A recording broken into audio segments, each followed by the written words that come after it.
Sometimes we do 11, sometimes we do 21. I've been teasing about doing, I didn't want to say threaten, although I almost said threaten. I've been pondering doing 54 at some point. Maybe I'll warn you ahead of time. Next class.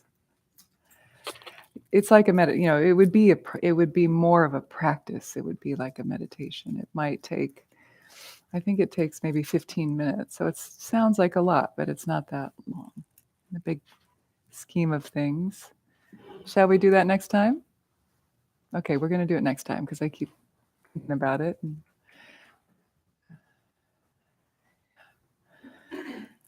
So let's start with that.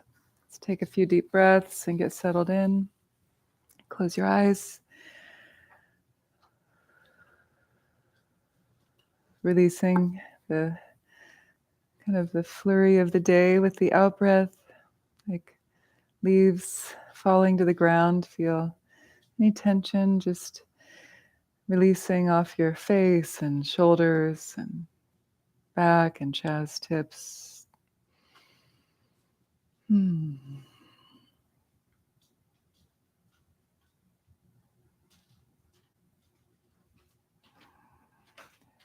notice if you're holding the belly in any way, you can gently relax it. If your belt line is tight, you can unbutton a little bit, make sure you're comfortable. And the breath, the abdominal breath, can be nice and full.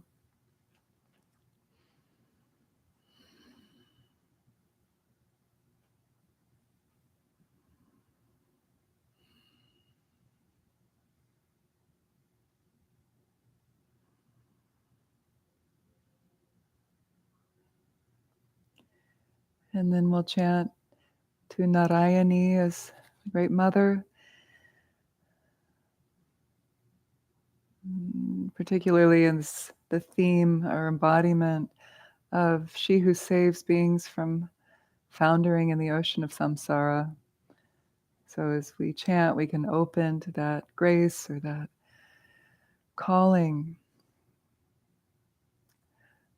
for guidance, calling for support for yourself and for all beings.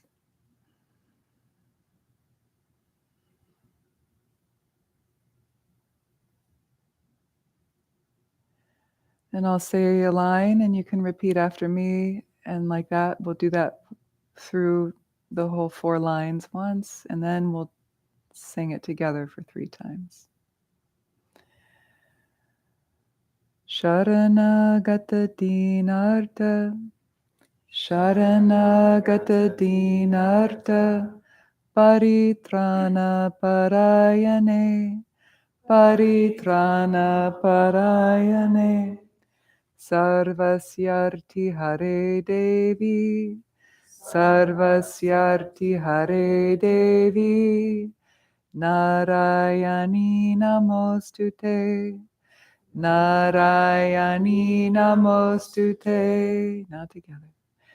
Śaraṇāgata dīnārtha, paritrāṇa parāyaṇe, Sarvasyārti hare Devi, Nārāyaṇi namostute. Śaraṇāgata dīnārtha, paritrāṇa parāyaṇe, Sarvasyārti hare Devi, Nārāyaṇi namostute. Śaraṇāgata dīnārtha, paritrāṇa parāyaṇe, Sarvasyārti hare Devi, Nārāyaṇi namostute.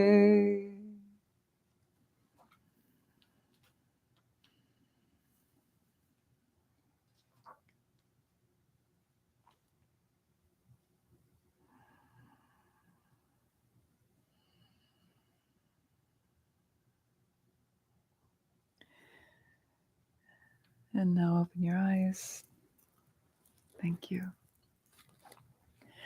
So tonight, what I'd like to do is talk a little bit about the slogan that we're on, which is examine the nature of unborn awareness. It's the third slogan. And then we'll practice it. And we'll do a 45-minute sit. And then we'll have time for discussion afterwards. Okay? So we are in the domain of what's called ultimate bodhicitta, or sometimes absolute bodhicitta. What that means is we're in the domain of emptiness, shunyata. And these first, I think, slogans 2 through 6 are addressing teachings on the nature of reality. Okay, so in essence, the nature of reality is the interdependent fullness. We talked about that last week. What's called shunyata, or emptiness. Shunya literally means empty. You could use it for a cup. This bowl or cup is empty. And then ta at the end is a suffix, just like ness is the suffix in English. So shunyata is emptiness. And that is the quality of existence. Just like wetness is the quality of water, wetness. So emptiness is not a thing to be reified, right? We learned that last week. They say people who reify emptiness are fools, and people who don't understand or believe in emptiness are fools, and people who reify emptiness as a thing are even bigger fools. Stupider than cattle, I think the quote is. That's an old Buddhist saying. So what that means is to understand that everything is not as it seems. It's a dreamlike nature of reality. It exists, but it doesn't exist the way it appears, right? This seems to be very solid, but if you were to look at it under a microscope, you would see that it has a lot of space in between the atoms, molecules. So the slogan from last week was regard all dharmas as dreams. So that is addressing that dreamlike, you could say empty, illusory nature of all external phenomena. Dharmas in that respect mean phenomena, like reality. So dharma with a little d means phenomena, reality. It can also mean truth, the way things are, like the Tao, you know. Dharma with a capital D is the Buddha Dharma, the Dharma, the way things are as taught by the Buddha, the awakened one. Okay, so that's a subtle, it's true that vocabulary is very important, right? And the way we translate these key Dharma terms really have a lot of repercussions or nuance to them as well. So if there's any time that I say something that doesn't make sense to you, don't be shy. Raise your hand and ask, okay? Because this Lojong work is about chewing on it. It's about wrestling with it, grappling with it. You know, if you don't understand something about it, let's talk about it. Okay. So last week's slogan number 2, regard all dharmas as dreams, is addressing this illusory nature of external phenomena, that it's not as it seems. It's like we're in a waking dream, you know. And when we come into mindful presence, it's in a sense a little bit like, or a lot a bit like waking up in a dream. It's like being loose, becoming lucid in your waking dream. How many people have become lucid in a dream, nighttime dream? Yeah, it's pretty cool, isn't it? Yeah. Yeah, some people have more of a proclivity for that than others. I've noticed that it tends to happen more when you're on retreat because the mind gets quieter and there's just a bit less of a veil between these subtle liminal states. So then tonight, what we're coming into is now we're looking at the internal phenomena. We're looking at the mind. Examine the nature of unborn awareness. Then after the 6th slogan, we'll go, a few more weeks in these emptiness slogans, and then we'll shift into 7 through 10 are really focusing on relative bodhicitta, which is compassion. And that is simply where we see the slogan that says, practice sending and receiving for yourself and then expanded to all others. So it's basically instruction on how to cultivate compassion through the meditative practice called tonglen, sending and receiving. And then after those slogans, we go into teachings on how to integrate practice into daily life. And that's what the rest of the 59 slogans are all about. Okay. So tonight, slogan 3, examine the nature of unborn awareness. So now we are turning our, you could say, our laser or our flashlight of the mind or our attention to our inner life, into the inner world, which a lot of us, maybe because you're here, you have, but we're kind of raised not really understanding that that's even possible. Yeah, I remember when I first started studying Dharma in earnest in my 20s and meditating a lot, I was pleased and surprised to really grok that the mind is flexible, is changeable. We have neuroplasticity. I was raised thinking, you're either born smart or stupid. I mean, I'm not literally like that, but it's sort of like you either have it or you don't. But more and more neuroscience also, but Buddhists have been saying this for millennia, that you can change the mind. You can work with the mind. It's malleable. And so what we're doing is we're exploring that. We're turning the flashlight of our awareness that is usually so focused externally, and we're bringing it to the internal space and illuminating that. So I want to define a couple things, and I think it will help you understand this slogan better. In Buddhism, and I'm primarily talking from Dzogchen perspective here, which is the great perfection teachings of Tibetan Buddhism, very much based on the Prajnaparamita Sutras, the Mahayana Sutras, and earlier sutras as well. And they explain the mind in this way, which is that we have the relative level mind, and then we have kind of the absolute or the ultimate truth of the mind, expression of consciousness. And often we mistake the relative mind for the really who we are. That's the only thing there for our ultimate level mind, you could say. But it's not.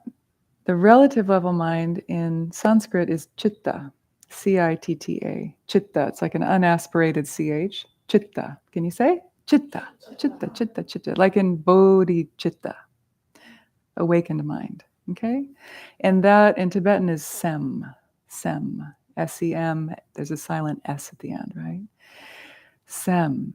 And that is the dualistic mind. That's the mind that remembers to get up in the morning and brush your teeth and eat a healthy breakfast. And it's the mind that has the memories and the karmic imprints from our childhood and maybe even prior lifetimes. Like it's mind, and it's important, but it exists more on this dualistic level of hope and fear, pleasure, pain, likes and dislikes. It's that kind of yo-yo, oscillating back and forth. Then there's the term or idea of the ultimate level of mind, which is in Sanskrit is jnana, J-N-A-N-A. Wait, J-N-A-N-A, yeah, jnana. Can you say that? Jnana. It's like, it's not jnana, but Westerners do say that because it's easier. It's like a g. It's actually J-N is the same root as our K-N, to know. Know, right? Why do we say that? Or gnosis, right? Gnosis. It's some Indo-European root, right? So it's to know, but on a deeper, more intuitive level. And in Tibetan, it's rigpa, that knowing quality, awareness.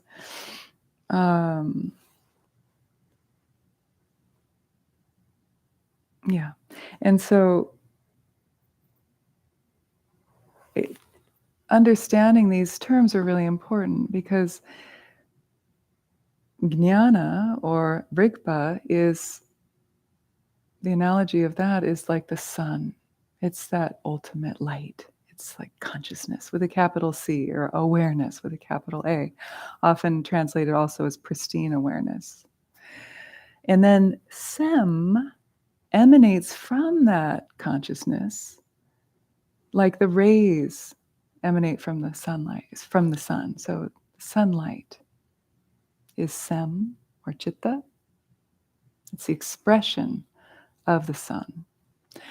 So what's very cool in my mind, what's fun to think about, and is an invitation often made in contemplative practice, is to understand, to feel and examine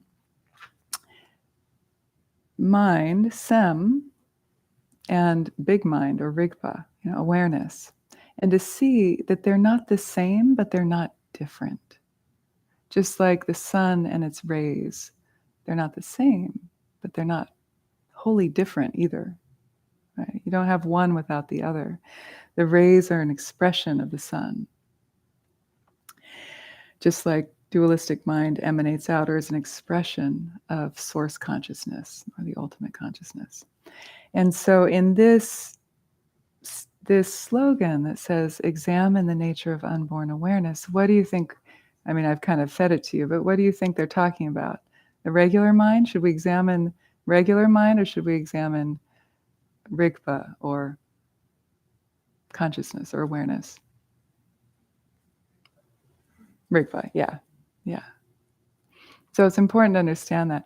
But there are completely wonderful and useful teachings, and we'll actually start with an earlier phase of this, or a first step, which is to actually also examine the nature of Sem, mind. Because often we mistake that as for some permanent thing, right? And so there are instructions like in the 4 foundations of mindfulness, but also in Dzogchen, where we look for the source, location, destination of thought, of this thing called the mind. And then see for yourself, can you find it? And what happens is that you can't really find a thing called the mind, but yet there's awareness there. There's a quality of knowing. So there's no thing, and yet there's an experience. So what is that? Then you familiarize yourself with that and go deeper into that. And that is more when you break through the dualistic mind and you drop into the deeper expression of consciousness and start to stabilize in that and experience the fruit of that and the effects of that and the wisdom that comes from that. That is, we're getting at this slogan of the unborn awareness. Why? Because it doesn't die, it's not born, it transcends that duality. It transcends space-time. So our ultimate nature of mind is said to be beyond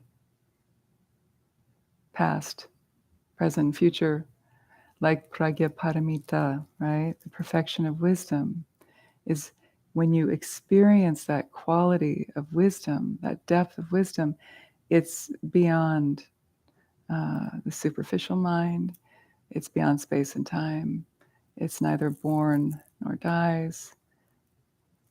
And so that's why they call it unborn awareness. It's one thing to think about it, talk about it, it's another thing to taste it. Another analogy for the mind in terms of awareness, and here's another thing just to tease out a little bit more nuance in terms of vocabulary.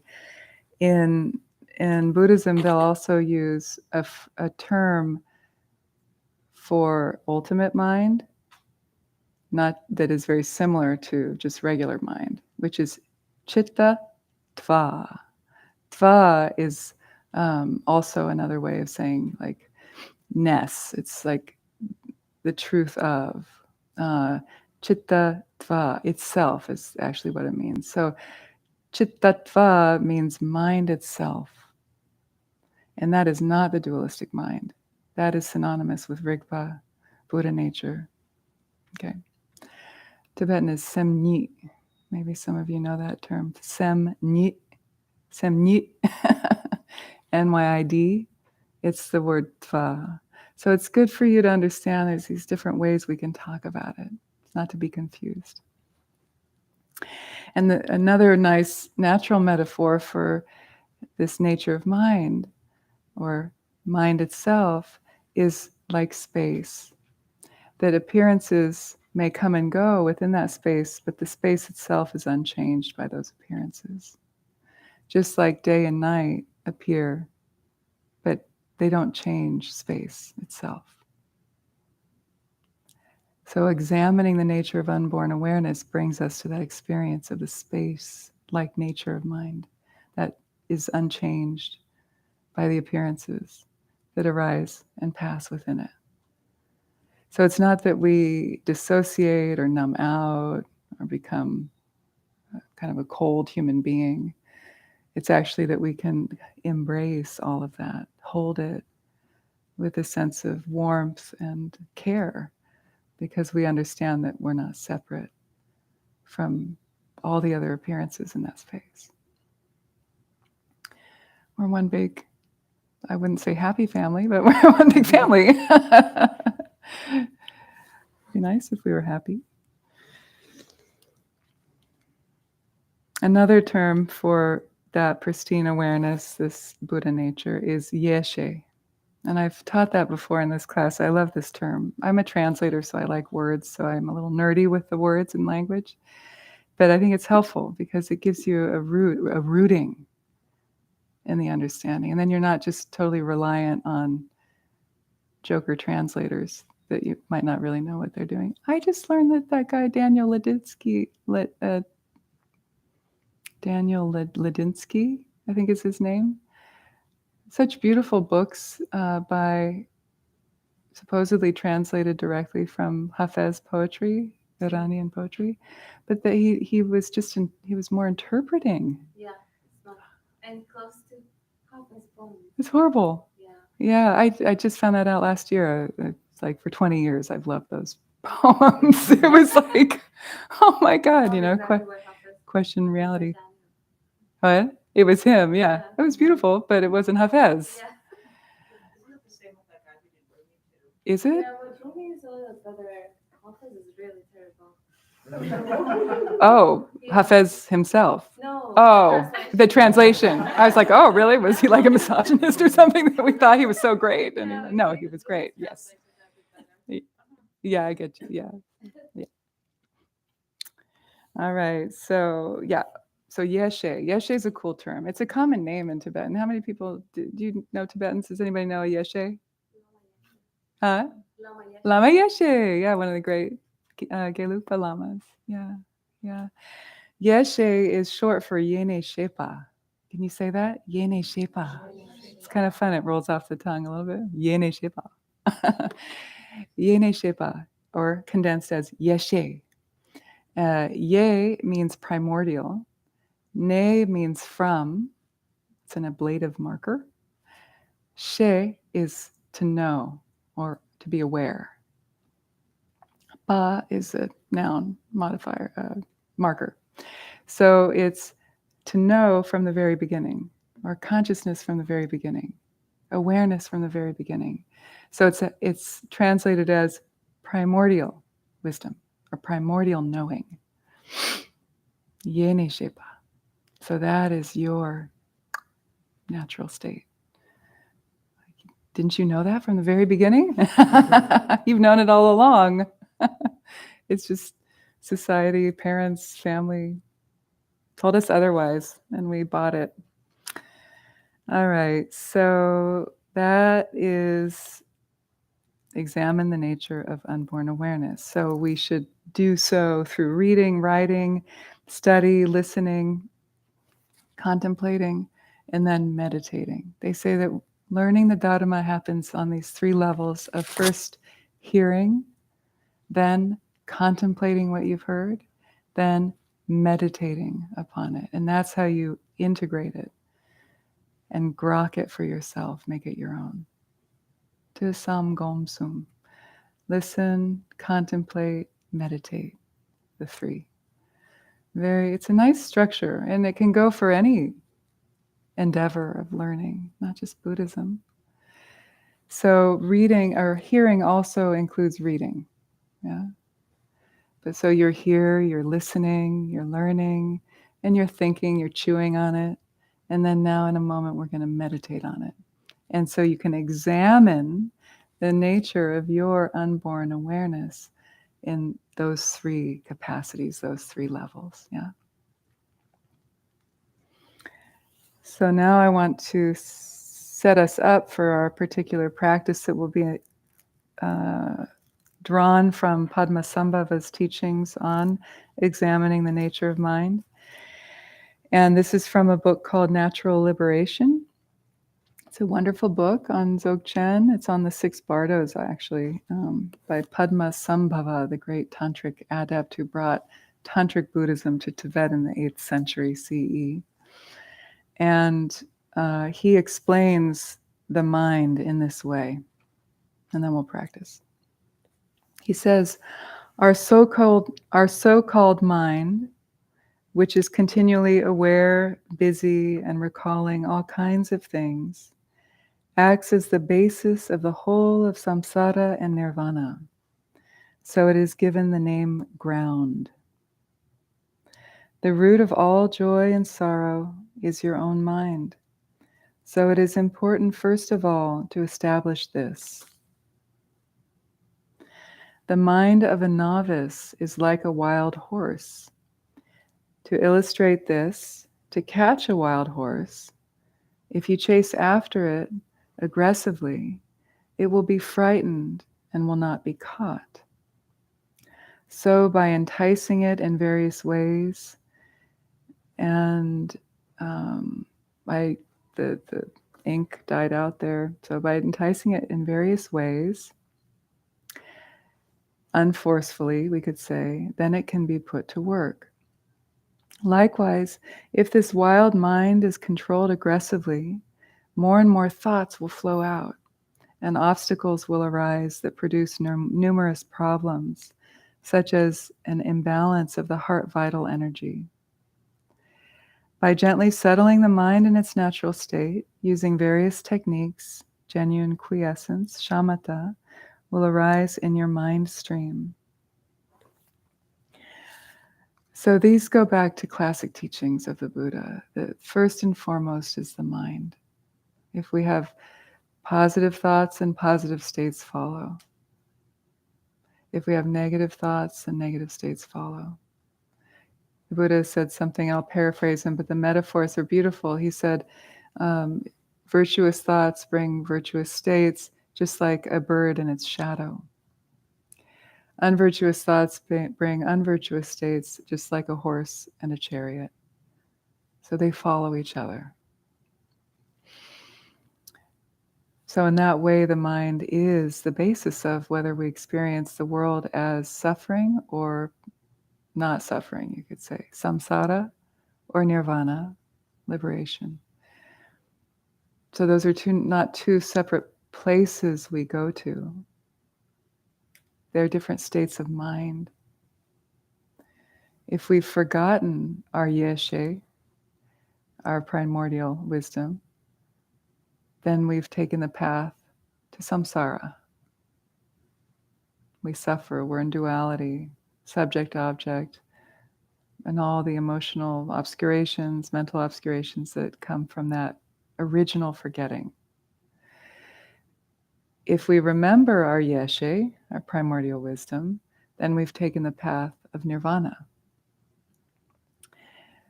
And that's simply a path of remembering who we are. And we don't get pulled into that duality. That's a basic teaching called one ground, two paths, two results. The one ground is mind. You either take one path or the other path. Forgetting leads to samsara result. Remembering leads to nirvana result.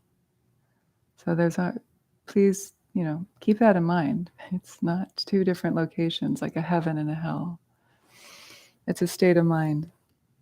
That's why the mind is called the ground. And it's the basis of all the sorrow and pleasure in this life. And then he says, I love this analogy of the wild horse. It's so true, isn't it? Like when you try to control something, it just makes it worse. But if you give it some space, like a horse whisperer might, right, and entice it with in various ways, cooing at it, showing it you're coming in peace, then it will slowly come to you, and then you can work with it. Then you can play with it. And so treat your mind the same way, like rather than clenching down or controlling it, come to it softly, gently, with care, some space, patience, and then you can work with it. You can start enticing it to stay with you a little bit longer because it's nice here. It's not claustrophobic. Come stay on my lap, you nice fuzzy kitty cat. You know how like cats are like that. You try to grab them or control them, they want to get away. But if you're just like, hey, you play a little hard to get. Come over here. Then they want to be with you. Teenagers are the same way, right? That's what I learned with my teens.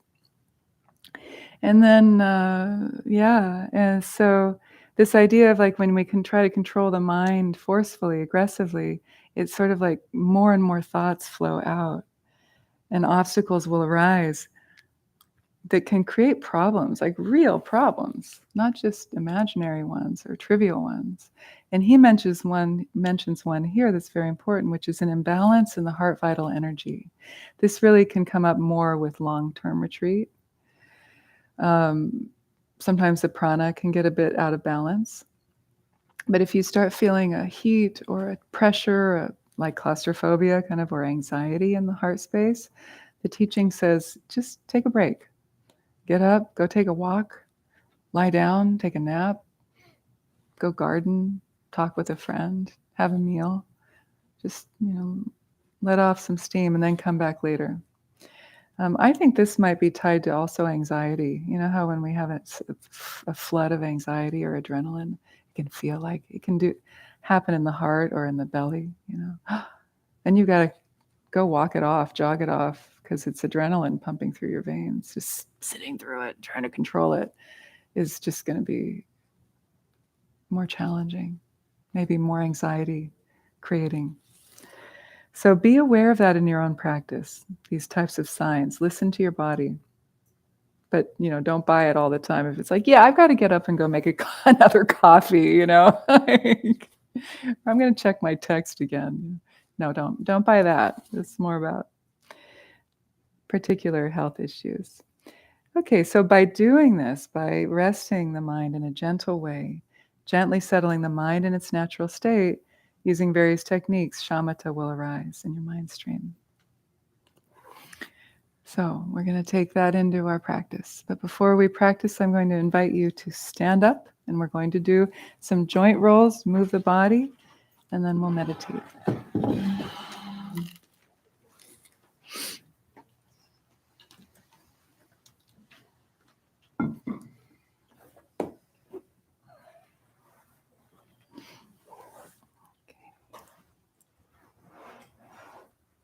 I like to come off my mat, actually. If you can, come forward off your cushion. Gives you more stable earth beneath you. And then heels together, toes slightly turned out.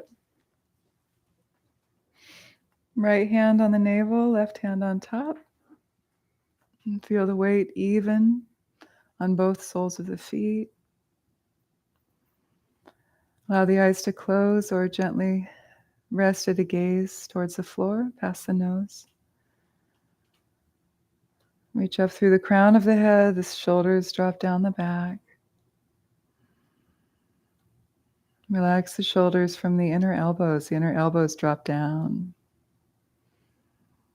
And bring the tip of the tongue to rest against the upper palate, just like in meditation practice. And relax the jaw.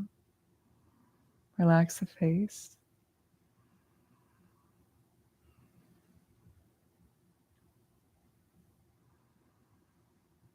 Take some deep breaths. Feel the breath beneath the hands, the belly expanding and releasing against the palms.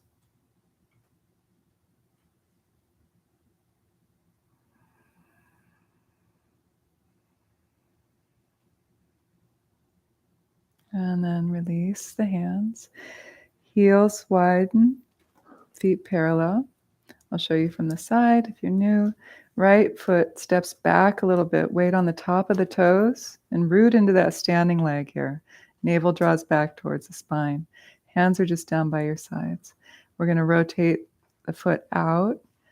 So we're doing, these are called ankle rolls, but you're also going to stimulate the toes, which is good. It might hurt a little bit, but that's usually a good thing. Stimulating the joints. 9, 10, and reverse. 1, 2, 3. Let your eyes gaze down at the floor for balance. 7, 8, 9, and 10.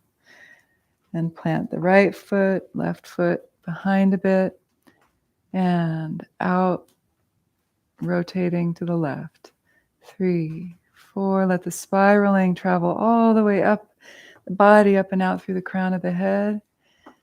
8, 9, 10, and reverse. 1, 2, 3, 4, 5, 6, 7, 8, 9, 10. Okay, now we're going to work up the top part of the body all the way down. Exhale, release the chin down towards the chest, and then moving towards your right shoulder, making circles. 1.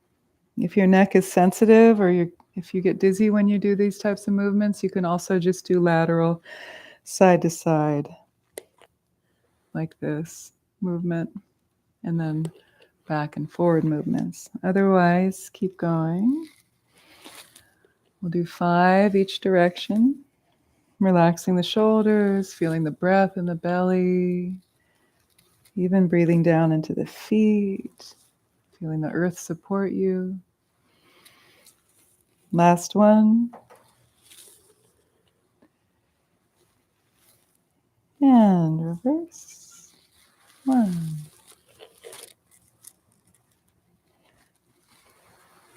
2, 3, 4, and 5. Coming around to center, then inhale the face to neutral. Exhale here. And now the shoulders, forward, up, down, and back. 1, 2, we'll do 10, 3, 4, 5, 6. Relax the jaw. 8, 9, 10, and reverse. 1, 2, 3, 4, 5, 6, 7, 8, 9, and 10. Now bring the wrists interlace and then rotate the wrists. The wrists are just the level with the eyes. Relax the ridge of the shoulders. We're double timing it.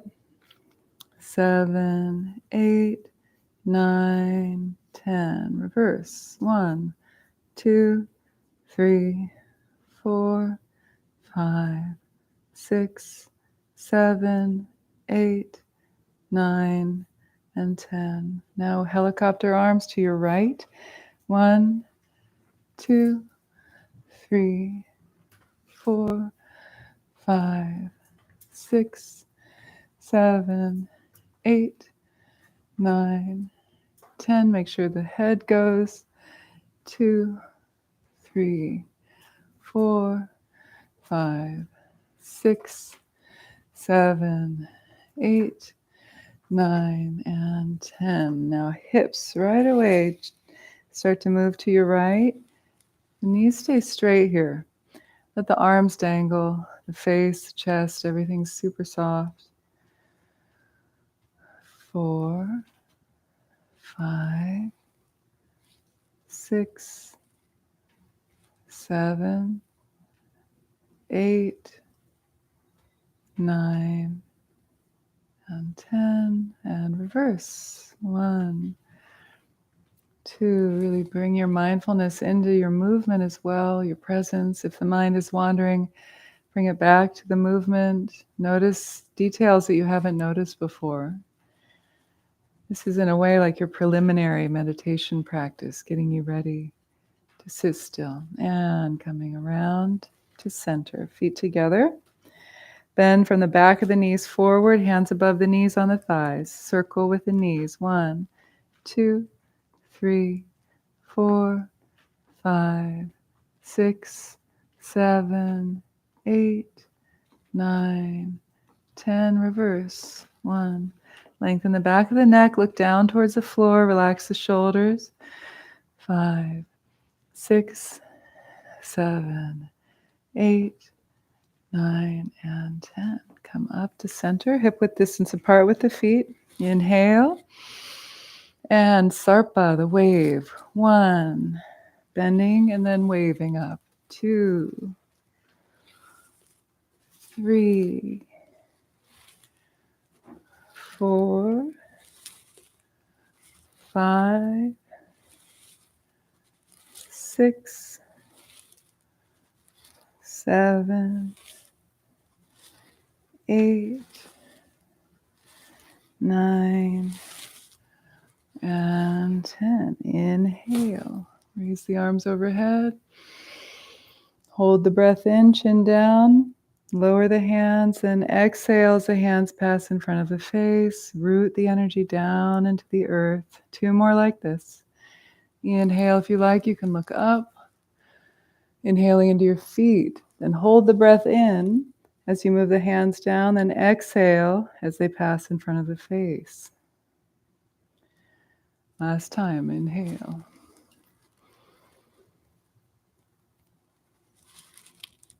Exhale.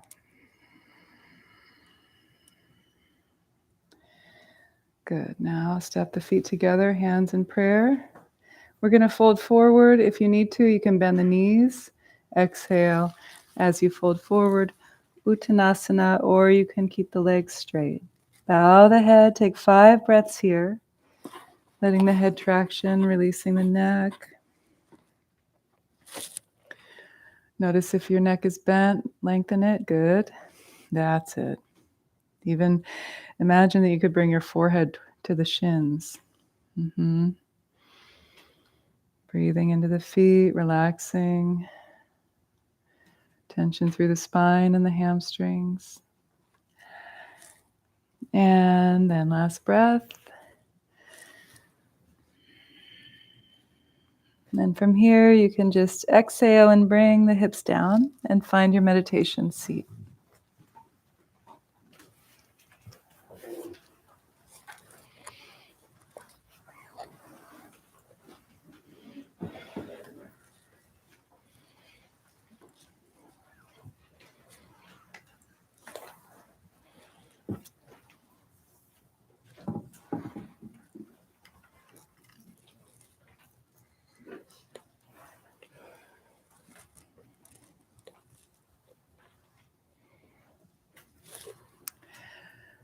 And once you find a comfortable position, you can meditate sitting in a chair or on your cushion or lying down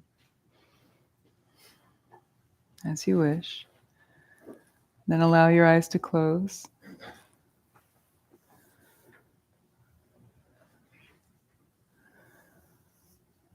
And begin by simply bringing your attention to your breath in your body and this simple quality of being in the moment.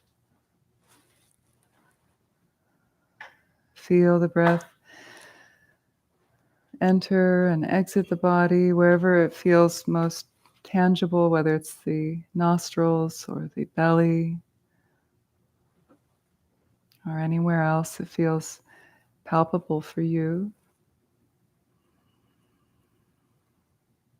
And invite in a gentle way, like the mind whisperer, you could call yourself, like you would a wild horse. Gently coax it to stay here with you, inviting it to come home again and again to the breath and the body, releasing distraction with the out-breath.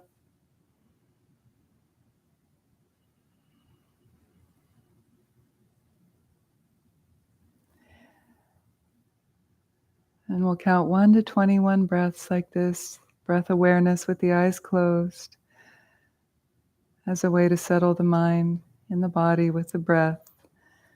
The practice is simply to internally, quietly count 1 at the top of the in-breath, completely letting go of the counting with the exhalation. And then at the top of the next in-breath, 2, and so on, relaxing distraction, staying with the breath in the body. And we'll practice like this in silence.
And then gently relax the counting, letting it go. And just letting the breath be your anchor. If it's short, let it be short. If it's long, let it be long. No control, just a natural rise and fall of the breath.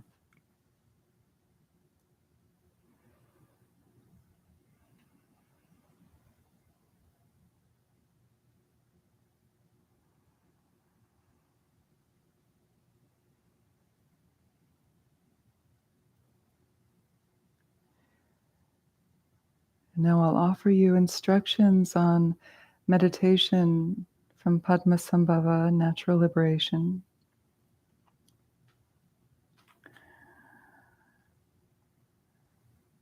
Cast your gaze downwards. So slowly open the eyes now. And then soften the vision. If you wear glasses, you can take them off. Let the eyes be soft and limpid like pools of water. Feel free to blink if you need to. It's a diffuse visual field. He says, cast your gaze downwards and gently release your mind. And without having anything on which to meditate, gently release both your body and mind into their natural state.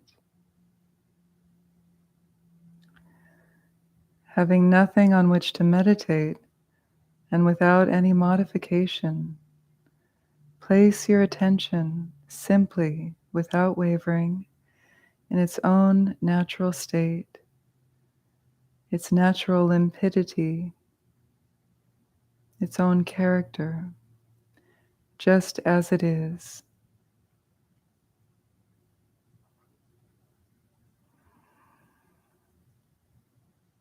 Remain in clarity and rest the mind so that it is loose and free.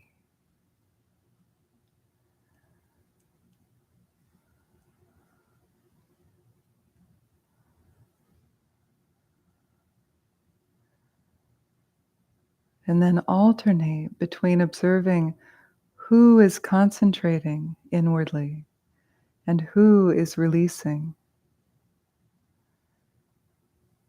If it is the mind, ask, what is that very agent that releases the mind and concentrates the mind? And steadily observe yourself. Then release again. By so doing, fine stability will arise, and you may even identify awareness.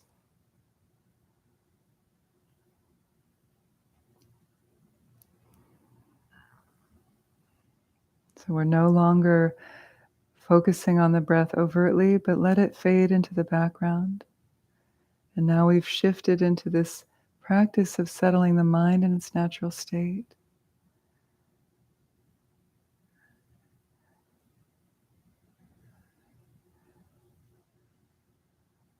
Resting the mind in its own natural limpidity, just as it is. Loose and free.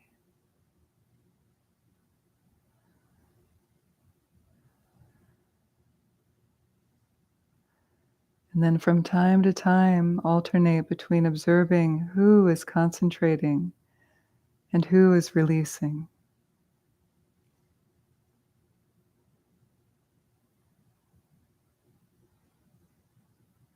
And then release again and allow yourself to rest.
Inevitably, the mind will want to fix or change or evaluate what's going on.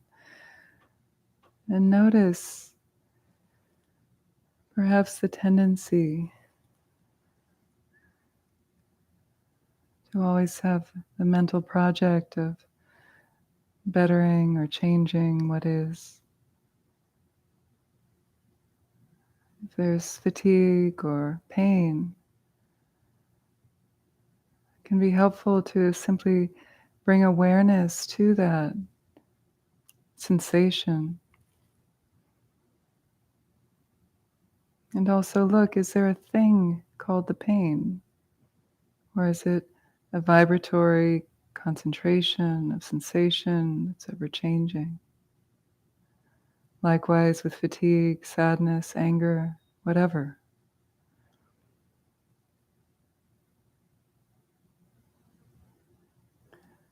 Understanding the empty nature of thought, sensation, feeling.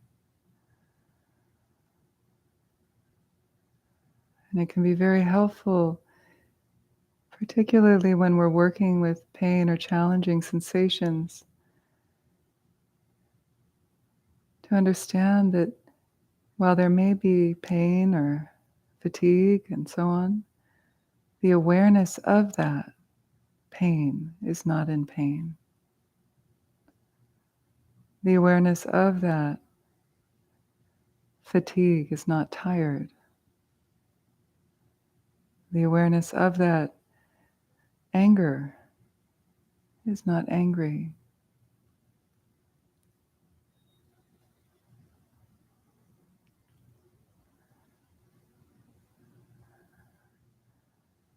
That helps us abide more in that domain of the deeper, more true state of mind, consciousness, Buddha nature, that appears, that is also empty of intrinsic existence.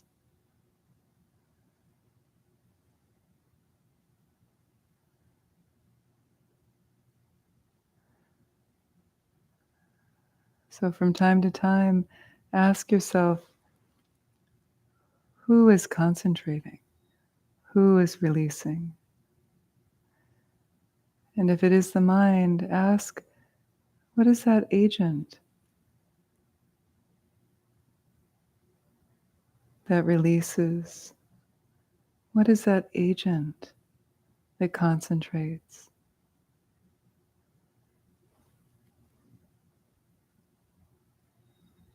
Observe for yourself and then release again. And let yourself rest in that experience of looking and not finding anything called the mind. And yet there may be a quality of cognizance imbued with luminosity, a wakefulness, regardless of the physical sensations in the body. See if you can rest and stabilize that experience. And then even examine that. Examine the nature of unborn awareness. And then rest. Examine, release, and rest.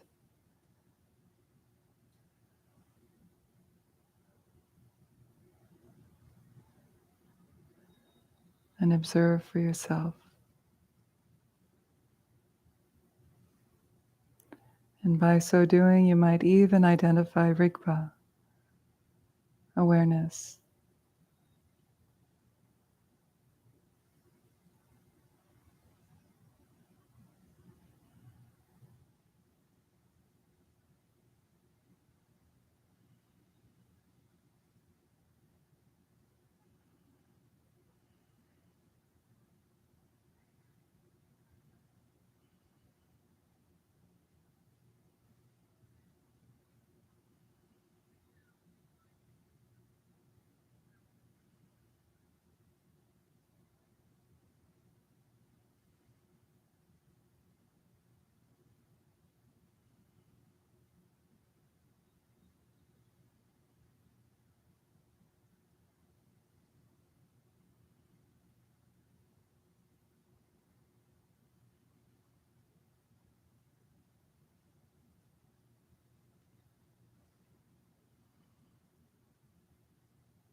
By examining the nature of unborn awareness, you tap into that depth of your own being that is beyond birth, beyond death.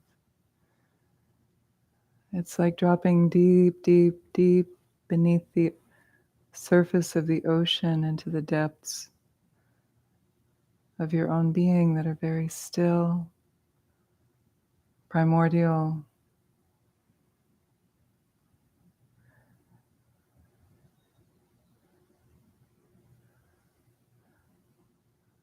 quality that has always been there.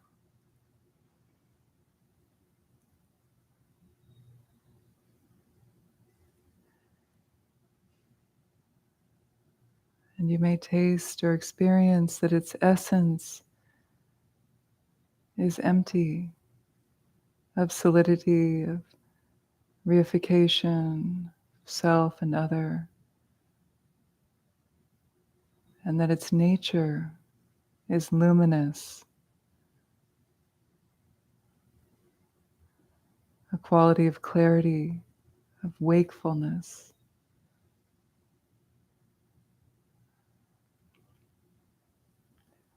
And that luminous, empty nature of mind manifests as unceasing love, compassion at its core.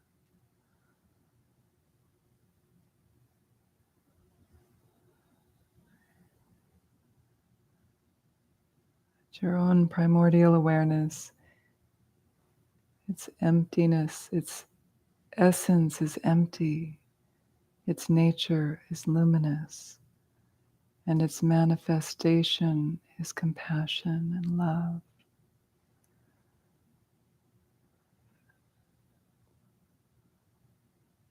By examining the nature of unborn awareness, we come to that fruition of what are called the three bodies of enlightened awareness, the three kayas. Dharmakaya is the empty essence. Sambhogakaya, luminous nature. Nirmanakaya manifests as unceasing compassion. The Dharmakaya, truth body, is like the sun.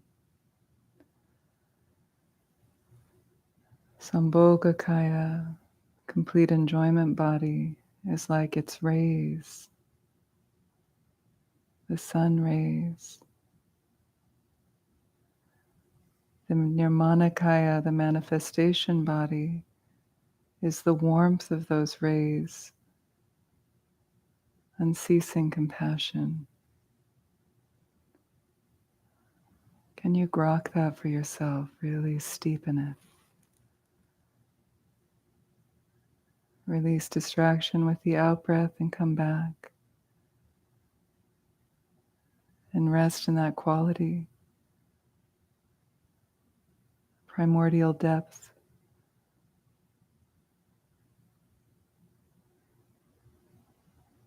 The nature of mind. Empty yet appearing.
Now we'll seamlessly transition into chanting as meditation for a few minutes as a further manifestation of that love, compassion, because we'll chant to Krishna tonight as an embodiment of playful love, boundless love.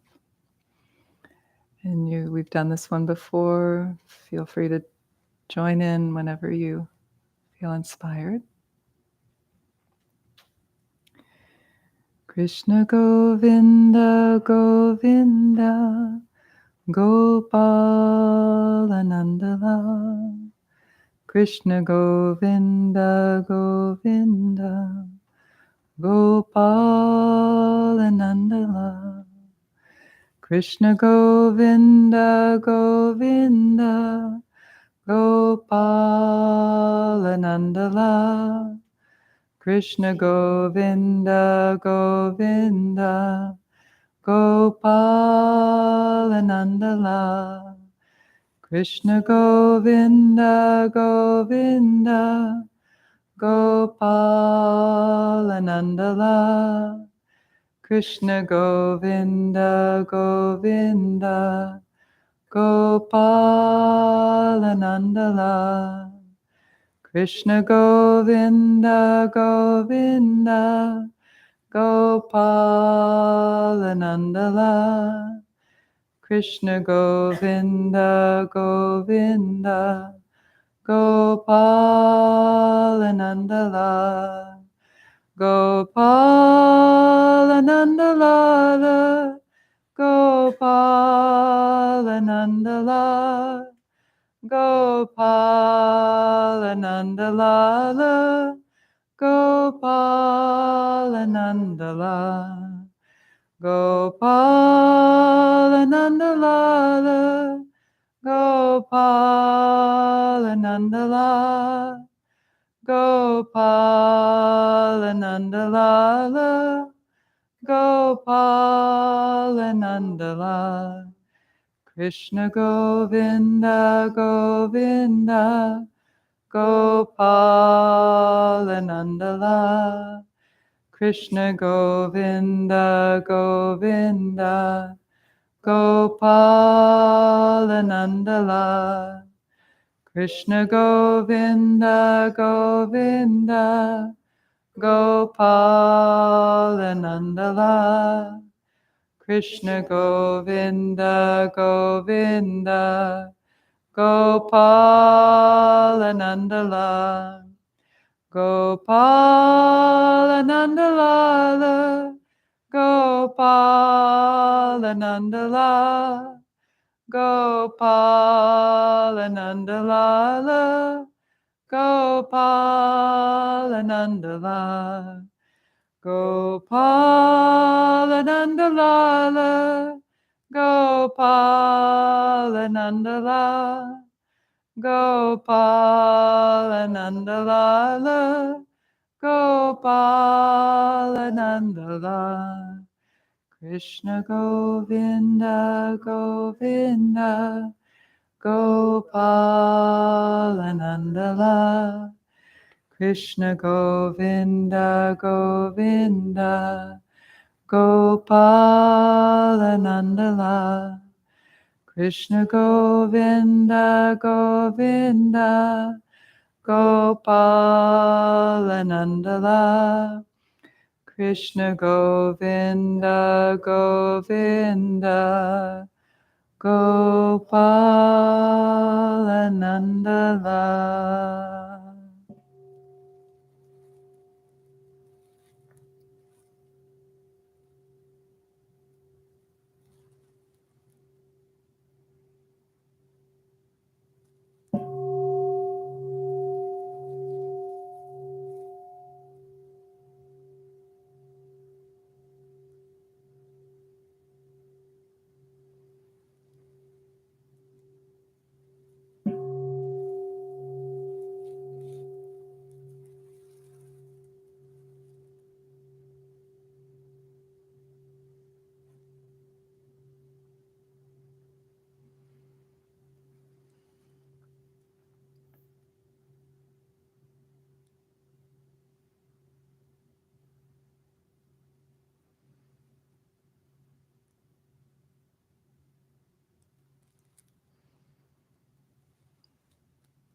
Hola so.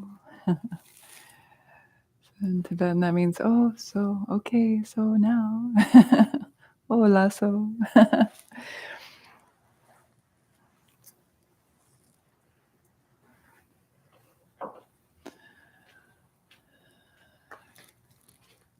So, how was that journey for you?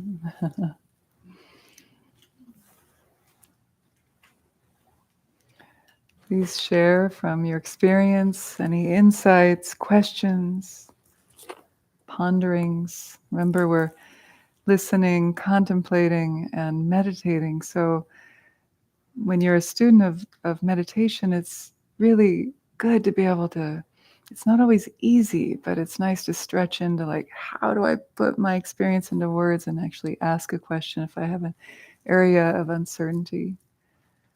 Yeah? So we have a little bit of time for that. You have me here. Were you able to examine the nature of unborn awareness? You, and then you. Yeah, it feels like a silly question, but Good. the concept of the awareness being unborn, undying, ever present. Yeah. I fall asleep a lot during meditation. Doesn't Yeah. feel like it's there. The sleep, you mean? No, the awareness. Oh, the awareness, right. Is, It's a very I feel cloudy. Yeah, it feels like the most immediate time where awareness is gone. I mean, I guess there is sort of an awareness of dream sometimes, but Uh-huh. yeah. So I'm not sure I have the experience of, or the taste of the experience of it not dying Right. or being undying. Right. That's because you're not enlightened yet. So for those on the video, tell me your name again. Ben, right, Ben. Was asking about this undying, this experience. It might not have ever had the experience of the undying nature of mind or expression of mind. So yeah, most of us haven't either, because we might glimpse it. I know you've done a lot of retreat, a lot of us have. Perhaps you've glimpsed what it is that the Buddha is talking about, or Padmasambhava is talking about, but appears to die, just like the sky appears to be night and day, right? So when you fade into sleep, it's the night. Then when you wake up, it's the day. But space itself remains the same. And that is your awareness. It's always there. It might just be shrouded or clouded because of the mental states or the sleepy states. But it itself does not die. I know we talked about this a little bit before this. Yeah, like sometimes the language can seem like we're talking about some permanent, non-changing Atman, right? Yeah. The self.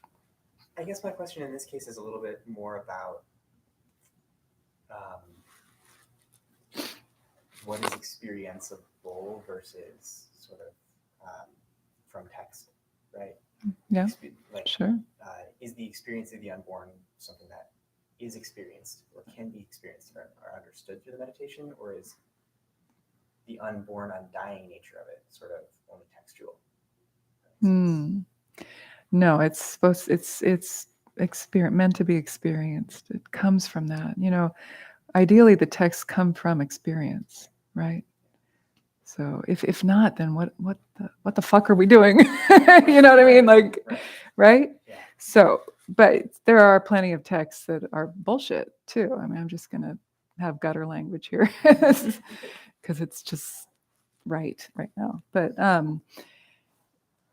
right. So I'm not enlightened. I'll just tell you right now, I'm not parading as like Chandra, the enlightened Buddha up here.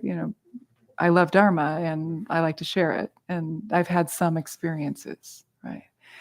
So I've tasted, but I haven't stabilized it in an undying kind of consciousness way. But I know it's undying. It's like the ocean, the depth of the ocean is always there, but we might not always be aware of it because we're up here on the surface most of the time. So it's that type of thing of like, there's that luminosity, that Buddha nature. It's like the sun, it's ever shining. Now, obviously, the sun does exist within space-time as well. It will putter out one day. Hopefully I'm not around when that happens, but right? But that's kind of like one of the closest things to a metaphor we can have. But space seems like it will probably maybe always be here, maybe not, huh? Who are the scientists in the room? Is space-time dimension? I guess space is a part of that duality or impermanent nature too. But they say, the texts say, these enlightened beings say that it is undying and it is unborn. So let's try to experience it. Now the Buddha, Shakyamuni, might not have said it in that exact way, right? Like when people asked about Buddha nature and what is it, he abstained from answering. There were a lot of things, not a lot maybe, but there were some questions where he just was, let's just taste it for ourselves. Let's not get too far into concepts. But later, after he died and centuries later, people had experiences, wanted to know more, wanted to share more. Words came around, wrapped around these experiences. So we have this whole articulation of Buddha nature, of emptiness. But I want you in particular, but all of us, to really chew on this three kaya. You weren't here last week. Maybe listen to last week's teachings on YouTube, because I unpacked this empty essence, luminous nature, compassionate manifestation. Those are expressions or dimensions of Buddha mind, of wisdom, depth, awareness. So the first thing is that it's empty. So even the Tibetans don't reify, so it's important to understand that. But we have to feel it and not just have it be an idea.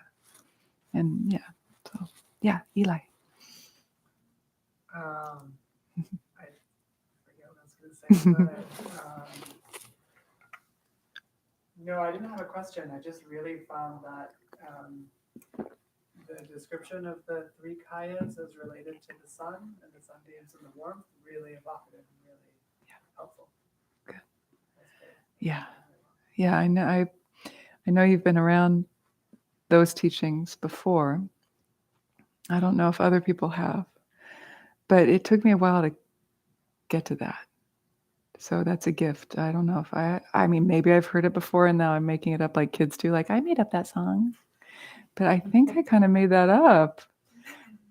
I could be wrong.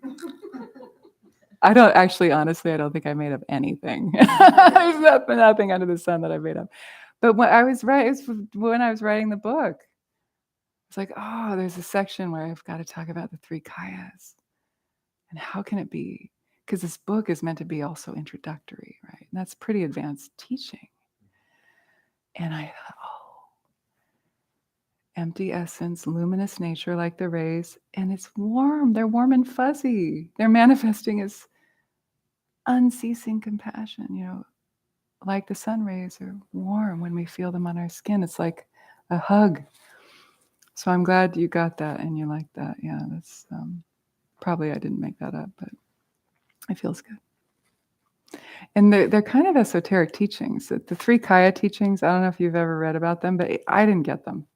Because the way they're explained, you know how some things are just explained in a way that makes them feel so distant and unattainable and weird. Like sometimes Dharma can be like that. Like you will never attain enlightenment. You have to do countless eons of, asceticism and good luck. And it can make you feel like you're never going to do it. But at the same time, what a silly illusion, because awareness is right here. It's right here. It's right here. It's right here. It's right here. And its essence is empty. Its nature is luminous. And its manifestation is compassion. So that's you. You're empty. Your essence is empty. You're here, you appear, but you're empty like a rainbow in the sky. You look solid, but you've got 99.99999% space. Your nature is luminous because your consciousness, when it alights on something, it illuminates it, right? We're aware of something, we point our wisdom, our light to it, and we perceive it. And when we really touch into our heart of hearts, we are compassionate beings, That love is always there. And we're here to share love, right? We're here to manifest love. So let's end it there with that. Just like let that be your koan. Feel that this week of, okay, like in the parking lot, at the red light, in the grocery store, can I right now examine the nature of unborn awareness? Can I pop into that? Like, who is shopping? Who is bored? Sometimes here I'm like, who's teaching? We get so reified, and like turn awareness back in on itself and say, who's there? And then see what you find. Examine the nature of unborn awareness. So you can examine the superficial mind, and then you start to probe and get even deeper into Rigpa, or pristine awareness. And then examine that too. And then who's examining? It's like the Ramana Maharshi, who am I? It's classic old technique. It's good stuff. See where it takes you. And come back next week and share. Okay? All right. And we will do 54 recitations of Narayaṇi. So get ready to fasten your seatbelt and get ready for takeoff. You're going to cook. It's like tapas, it's not like Spanish food. It's like, in Sanskrit, tapas means like heat, the heat that comes from discipline. It's good. It feels good, right? Discipline is liberating in some ways, right? It's freeing. Okay, but it'll be fun. We'll have fun because it's such a pretty melody. Thank you, Hannah. Any announcements? No announcements today. Yeah. Great. So tea, right? Enjoy each other if you can. And I'll stay up here for a few more minutes. And if you're new to class or want to come say hi, please do. Okay. Thank you, everybody. All right. Yeah, welcome. Thank you. Thank you. Do you want us to move our backpack? That's nice. Yeah. If you can put them back